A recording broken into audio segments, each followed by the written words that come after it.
Hi, my name is Presley Melville, and I am a junior at Biola University, studying marketing. So I am in the School of Business.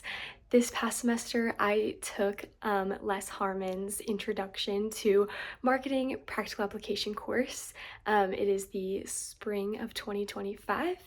And in this class, we conducted an entire semester long research project called the Target Market Project, otherwise referred to as the TMP, where each student in the class did an 80-page research paper on an industry of their choice. So for my industry, I did the outdoor apparel industry.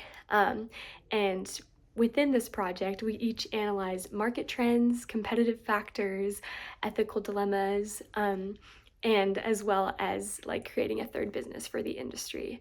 So for my industry, as I said, I did the outdoor apparel industry. I focused my project on studying North Face and Patagonia to create my third business called Cedar and Stone.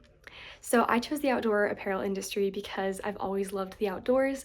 I've always felt like it's very relevant to my life, and I would love to work in the outdoor apparel industry in the future, whether it be for Patagonia or North Face or any other company within it. I just have loved the outdoors, and I figured it would be something that is very, very applicable to me. So that is why I did the project on it.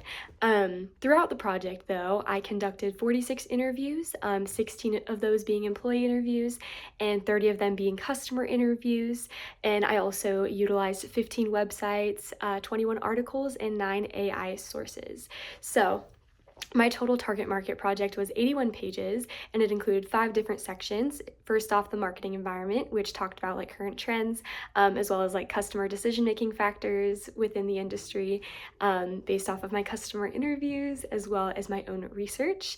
And then I did a competitive analysis for the second section. This focused on individual competitive analyses for each of my competitors. So the first being North Face, and the second being Patagonia. And then I did the timeout section, which was the third section, focusing on ethical dilemmas, creating my own ethical dilemma within the industry that I could see happening in the future. And then my third business was the fourth section, Cedar and Stone. So I took the same setup for my competitors in the second section and did it for the fourth section. And then the last section is my list of works consulted, so you can see all of the sources that I used within my project. Throughout this project, though, I did a lot of critical thinking, and I feel like I learned so much from doing this. Probably the first big critical thinking thing for me was finding sources and learning how to use AI as a tool instead of using AI in any other way. So I didn't know how to look for sources for my industry or even what I was supposed to be looking for, besides using my school's database for looking at like peer-reviewed articles. So I ended up using Perplexity AI for a little bit of it to do some research, just to kind of generate more ideas for articles. I had like my first 4 articles I'd say were very strong, and I was able to use them for a lot. As you can see on my infographic, I was able to use them for a lot of my material, but then finding other articles to use for other parts of my paper, as well as kind of finding more information out for my paper, was something I just did through using more sources and figuring out how to use AI to get the articles I was looking for instead of using AI to get my answers for me. And I found that to be very helpful. The second, which was just a little difficult for me, was pivoting in my customer interviews.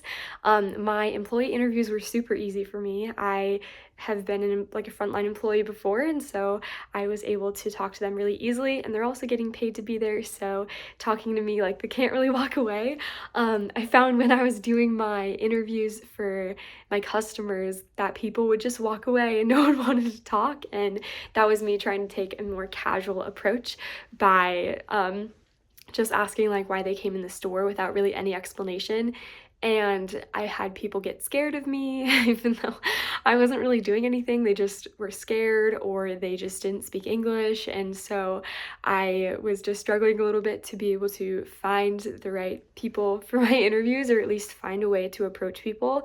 And after talking to some of my classmates, as well as talking to my professor, I realized that it is okay to pivot. And so I pivoted by being super intentional when I would go up to customers, kind of like lingering around in the store longer than I probably would have wanted to, but lingering in the store and just talking to them by like asking them a question about like the prices or what they're using the apparel for or what they're using the gear for, or how long they've been a customer there, and also letting them know that I was doing a marketing project. I found that by telling them that I was doing a marketing project, they were more willing and susceptible to talk to me, or they would just tell me they didn't want to talk to me, but they were not scared when I was like, so how do you feel about the prices, or like what would you want to change in this company if you could? And so I think by planting the idea of like planting a seed and giving them some sort of idea that they could be a part of the company and help them think a little bit bigger was super helpful in my experience. And then the last one that I found was the misconception that sustainability is the largest part of the company. I actually found in my research in my marketing trends, I found that a lot of people do care about sustainability by looking online at trends and things like that. But then when I was talking to my customers, that was kind of like the least of their concerns with decision-making factors. It was still a decision-making factor, but it wasn't the largest of their concerns throughout the process. And so I like really wanted to focus my third business originally on sustainability and ways to implement it better. My competitors do a wonderful job at implementing sustainability, probably like the best in the business and the best like ever. So after talking to my customers and kind of coming to terms with that, I don't think I could beat my competitors in that. I realized that I needed to pivot. And so a lot of my customers were more concerned with having durability and in-store experience. So I found ways to implement this in my third business by creating a rock climbing wall, like a floor to ceiling rock climbing wall that they see when they first come into the store, as well as putting it in the bigger location. Part of the project was going and interviewing at 2 local locations. So I ended up deciding to put my company in South Coast Plaza, like pretty close to the North Face location that's there, and just being able to implement the rock climbing wall as well as implementing like sustainability through having like hands-on practice in that, like having a little planter in store where they could take things from that. And then also by creating like some experiences for customers to be able to do yoga or go on quarterly trips with my company that are led by employees. So that way employees aren't facing burnout by getting to do something a little bit different and getting paid to do it, as well as also just being able to enjoy their time with that.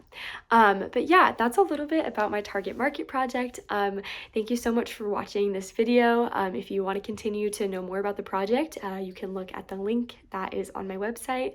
It shows the entire project, all of the steps that I took, everything that I found. And yeah, I would just encourage you to do so. But thank you so much for your time.